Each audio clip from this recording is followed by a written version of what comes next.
Hello students, class 10 D exercise 6.4 आज हम start करने वाले हैं। बिकॉज आपकी एक्सरसाइज 6.3 ऑलरेडी कंप्लीट हो चुकी है, प्रीवियस वीडियो में आपने देख लिया होगा। तो एक्सरसाइज 6.4 में कुछ स्टार्टिंग बेसिक नॉलेज ले लेते हैं जो कि आपको आनी भी चाहिए। ध्यान से देखें, फर्स्ट ऑफ ऑल हेडिंग दी है एरियाज ऑफ सिमिलर ट्राइंगल्स। जो हमारे पास सिमिलर ट्राइंगल्स हैं उनके एरियाज के बारे में बात करेगा ये।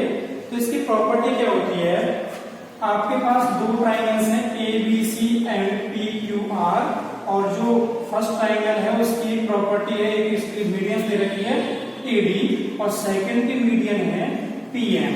तो अकॉर्डिंग टू फिगर, बिकॉज हमारे पास ये दोनों कैसे हैं, सिमिलर हैं, तो इसकी प्रॉपर्टी हो जाती है area of A B C divide by area of P Q R. ध्यान देंगे, we have already two similar triangles, then we can say that, हम कह सकते हैं इसमें कि जो उसकी corresponding sides होंगी AB upon PQ, AB upon PQ whole square और BC upon QR whole square और AC upon PR whole square, AC upon PR whole square। ये आप इस तरीके से रिटर्न कर सकते हो। आप एक ले सकते हो, दूसरा ले सकते हो, तीसरा ले सकते हो, तीनों को साथ में लिख सकते हो। ओके, ये आपको प्रॉपर्टी याद रखनी है। जब आपके पास दो ट्राइंगल हो सिमिलर, तो दोनों के एरियाज का रेशियो जो होगा उनकी कोरेस्पॉन्डिंग साइड्स के स्क्वायर के रेशियो के इक्वल होगा। ये आपको याद रखना है। चलिए, इस बेस्ड ऑन फर्स्ट क्वेश्चन, अब हम इस फर्स्ट क्वेश्चन को देख लेते हैं किस तरीके से होने वाला है।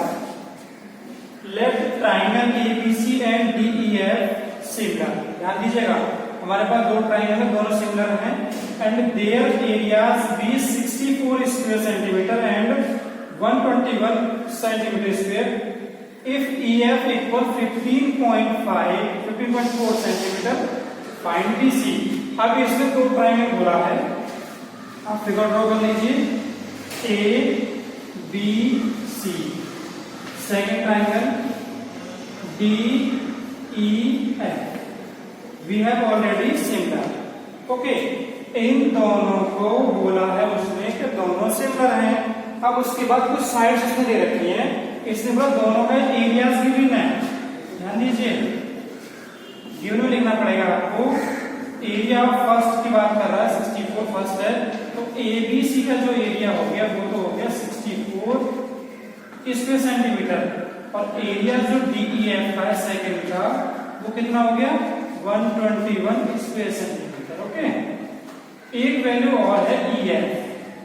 EF equal 15.4 centimetre. कहां पे ईएफ चेक कर लेते हैं, ईएफ ये है, तो आपको ये 15.4 गिवन है। आपसे पूछा क्या बीसी, तो आपको भी समझ में आ रहा होगा, जब ये दे रखा तो इसे पूछेगा, इसे थोड़ी पूछेगा, बिकॉज इसकी कॉरेस्पॉन्डिंग तो ये होगी। तो आपको ध्यान देना है। नाउ वी नो दैट, आपको प्रॉपर्टी हमने अभी बताई है कि जब भी एरियाज की बात करें तो area of A B C divide by area of DEF, दोनों का जो एरिया होगा उसकी कॉरेस्पॉन्डिंग साइड के स्क्वायर में इक्वल होगा। एबीसी की बात करना पहले तो हम एबीसी ही लिखेंगे, दैट मींस बीसी लिखेंगे square upon EF square. Okay, next अब क्या करना है, एरिया ऑफ एबीसी। एबीसी का एरिया है आपके सामने 64, एरिया ऑफ डीईएफ ये है आपके सामने 121 इक्वल, ये दोनों स्क्वायर है। ध्यान दीजिएगा, जब ये दोनों स्क्वायर है, आप इनको ट्रांसफर करोगे तो क्या बन जाएगा, ये बन जाएगा एलिप्स में आकर के रूट। जब स्क्वायर वहां ट्रांसफर करेंगे तो रूट बन जाएगा, तो वहां बचेगा आपका बीसी और डिवाइडेड होगा आपका ईएफ। EF that means 15.4।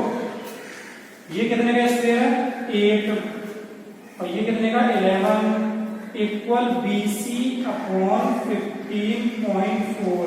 अब आपको क्या करना है, ओनली क्रॉस मल्टीप्लाई करके बीसी की वैल्यू फाइंड कर लेनी है, और ये सेंटीमीटर में आपका आंसर आ जाएगा। और कुछ बच्चों की प्रॉब्लम ये थी कि साउंड बड़ा अच्छा नहीं आ रहा है आपकी वीडियो में, तो एक काम कर लें, फिलहाल यहाँ पे रिकॉर्डेड तो है नहीं, तो तो जो भी साउंड आपको प्रॉब्लम कर रहा है उसमें आप एक काम कर सकते हैं कि आप ईयरफोन लगा लीजिए कानों में, तब सुने वीडियो को, तब ज्यादा अच्छा समझ में आएगा। ओके, अब नेक्स्ट क्वेश्चन देख लेते हैं।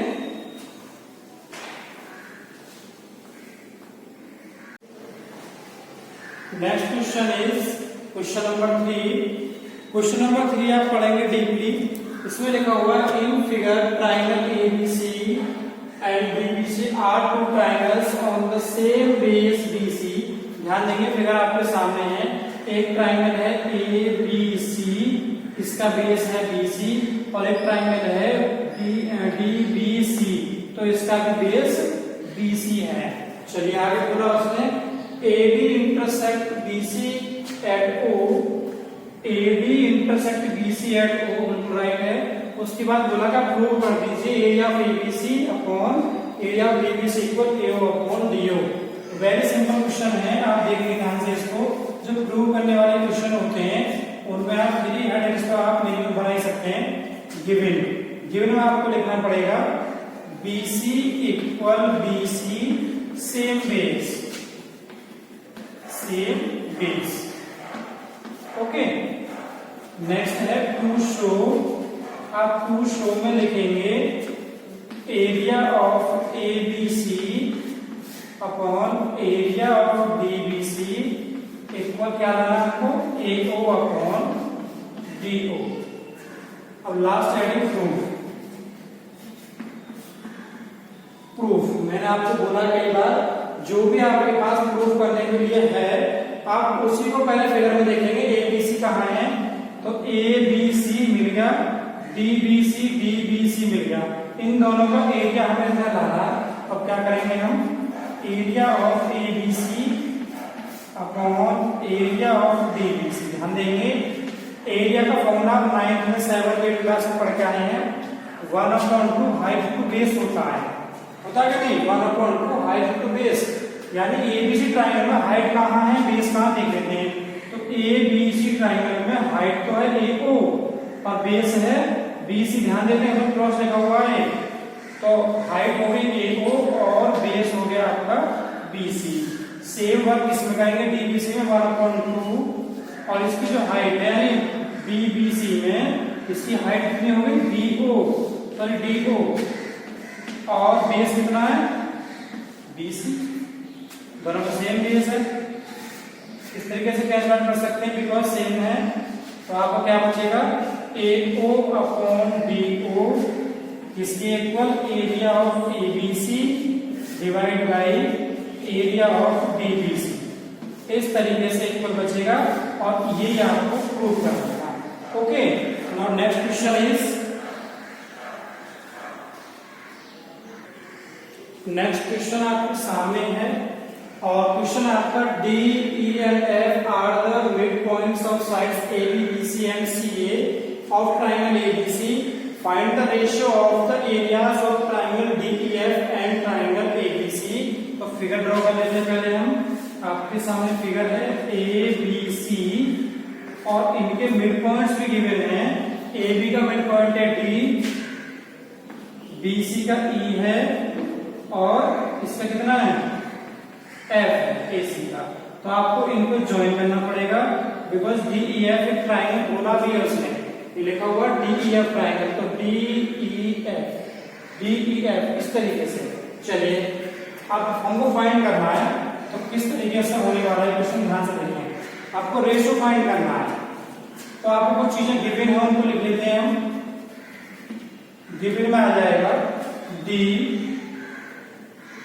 जब डी मिड पॉइंट है एडी का, ध्यान देंगे एडी और बीडी क्या हो जाएंगे इक्वल हो जाएंगे बिकॉज ये मिड पॉइंट है ना एडी का एडी का। तो ये आपका हो जाएगा मिड पॉइंट, तो ये और ये इक्वल होंगे। चलिए D E and F are the mid points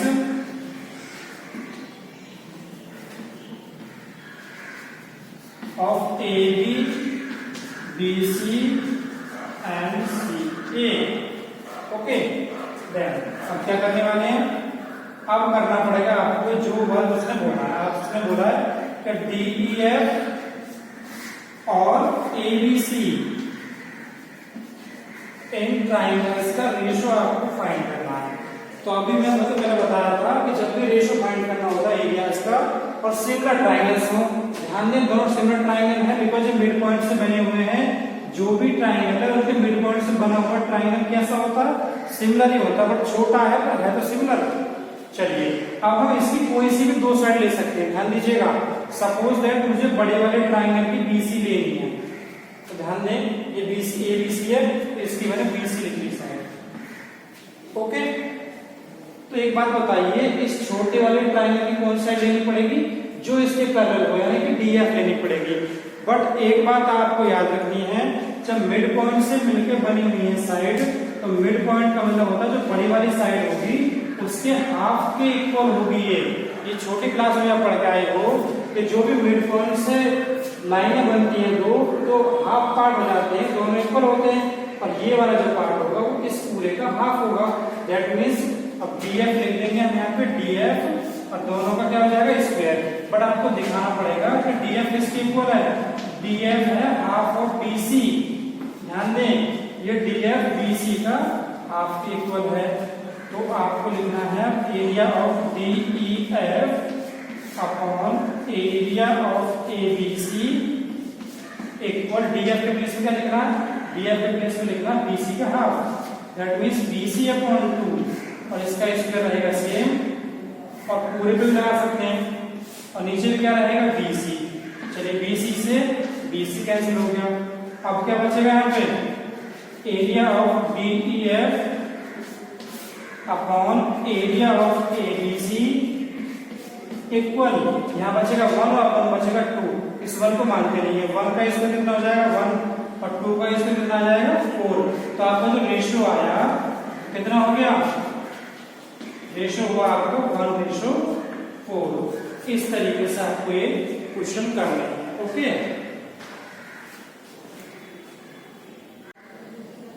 next question is 7। Prove that the area of an equilateral triangle described on one side of a square is equal to half the area of the equilateral triangle described on one of its diagonal. Most question है, थोड़ा hard भी है, तो ध्यान से समझे जरा question को क्या पूछा है इसमें। फर्स्ट ऑफ ऑल इसमें मेन काम होता है इसका फिगर बन जाएगा, तो क्वेश्चन आपका इजी हो जाएगा। इसलिए बोलो प्रूव करना आपको किसी भी इक्विलेटरल ट्राइंगल का जो एरिया है, और वो इक्विलेटरल ट्राइंगल है किसका बना हुआ, डिस्क्राइब्ड है वो one of side of sphere. तो फर्स्ट ऑफ ऑल बात कर लेते हैं कि एक स्फीयर है आपके सामने लाइक दिस, ये स्फीयर है और name A B C D. इस स्क्वायर के किसी भी एक साइड पे ट्राइंगल बना हुआ है।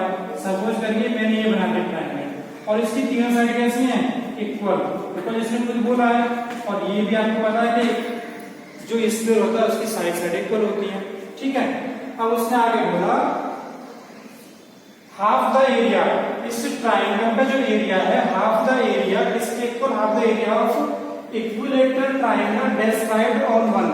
ये इसका जो एरिया है इक्विलेटरल ट्राइंगल के एरिया का हाफ है, पर वो एरिया वो ट्राइंगल कहां बनेगा, और इट्स डायगोनल, यानी इसके किसी भी एक डायगोनल के ऊपर बना हुआ है, तो वो भी कैसा है, वो भी एक इक्विलेटरल है। दैट मींस ये और ये तीनों इक्वल है, यानी इस डायगोनल से बना हुआ ट्राइंगल भी इक्विलेटरल है, इसकी साइड से बना हुआ ट्राइंगल भी इक्विलेटरल है। ये हो जाएगा आपका ई और ये हो जाएगा एफ। अब हम प्रूव करना है, तो ध्यान से देखें, हम डायरेक्ट इसमें टू शो लिखेंगे, गिवन नहीं लिखना है, गिवन कुछ ज्यादा है भी नहीं हमारे पास। तो टू शो में क्या करना है, एरिया ऑफ डीबीसी नहीं है, ये बीईसी है, तो ये है आपका बीईसी। इसका जो एरिया है half of area ACF, area ACF. ये आपको प्रूव करना किसी भी तरीके से, चाहे तो आप एलएचएस को इक्वल दिखा दो आरएचएस के, या फिर आरएचएस को इक्वल दिखा दो एलएचएस के, या फिर दोनों साइड में प्रूव करो तो आंसर आ जाएगा। तो ध्यान देखिए, फर्स्ट ऑफ ऑल करना किस तरीके से, पहले सुन लीजिए। तो इसमें आपको लिखना पड़ेगा लेट जो AB आप ABCD आपके पास जो स्क्वायर है इसके एक साइड को लेट कर लीजिए, let AB equal BC equal CD equal DA। ये हमने लेट किया एक्स यूनिट कुछ हो सकता है, तो ये हमने एक्स लेट कर लिया, ये भी एक्स हो जाएगा, ये भी एक्स और ये भी, और ये चारों तरफ इसके एक्स हो गए। अभी आपको जब ये एक्स हो गया तो कंफर्म है ये भी एक्स होगा और ये भी एक्स होगा, ठीक है। अब हम इसकी बात कर लेते हैं, ये कितना होगा। देखो ये जरूरत पड़ेगी इसकी हमें, जितना ये हो जाएगा इतने ये दोनों हो जाएंगे। ये तो हमारे पास तीनों साइड आ गई, इक्विलेटर में साइड चाहिए हमको। अब हम इसकी बात कर रहे हैं, तो ये फाइंड करने के लिए आपको पाइथागोरस थ्योरम यूज करनी पड़ेगी। ए बी सी ट्राइंगल आपके पास आपका राइट एंगल ट्राइंगल है, तो इन ट्राइंगल ए बी सी, इस ट्राइंगल में आपको ए सी चाहिए, A C square equal A B square, A B है आपके पास एक्स, बी सी है आपके पास एक्स, तो ए सी की जो वैल्यू आएगी वो आएगी 2x स्क्वायर, वो भी रूट में, बिकॉज यहाँ से स्क्वायर खत्म करने तक हो जाएगा, ये दोनों ऐड हो जाएंगे। तो ए सी की जो वैल्यू हो गई x बाहर निकालेंगे और रूट बचेगा अंदर 2, तो ये आपका x रूट 2 आ गया। जितना ये होगा यानी और देता हूँ मैं बाहर निकाल करके x रूट 2, ये भी x रूट 2 और ऑल्सो x रूट 2 दिस। अब क्या करना, अब मैं क्वेश्चन हमारा यहां से शुरू होता है नाउ। आपको एबीसी का एरिया फाइंड करना है, area of BEC, BEC, ABC नहीं बीईसी। कैसा ट्राइंगल है? This triangle is equilateral triangle. The area of equilateral triangle is √3/4 into side square, you very good. Okay, next √3/4 into side square, इसका BEC, BEC इसकी side है only x square. Clear? Area and, अब देखिए and area of ACF, ACF इसका एरिया चाहिए, इसका भी फॉर्मूला ये होगा √3/4 into साइड स्क्वायर। इसकी साइड कितनी है? x root 2, x root 2 whole square. Next √3/4 into x square करेंगे तो x स्क्वायर हो जाएगा, बट √2 का स्क्वायर करेंगे तो √2 का स्क्वायर हो जाएगा 2। ओके, एक लाइन और है इसकी। आप इस 2 को डिवाइड में लाइए, इसके डिवाइड में एरिया ऑफ ACF के, तो 1/2 हो जाएगा area of ACF equal, equal क्या बचेगा? √3/4 x स्क्वायर बचेगा। और ये ऑलरेडी किसका आ चुका है? ये ऑलरेडी एरिया ऑफ BEC का आ चुका है ऑलरेडी, एरिया ऑफ BEC। तो ध्यान से देखिए, ये क्वेश्चन आपको प्रूव करना था, ये answer area of BEC equal half of area of ACF, ये लिखा हुआ है। ओके, इस तरीके से आपको पूरी एक्सरसाइज करनी है।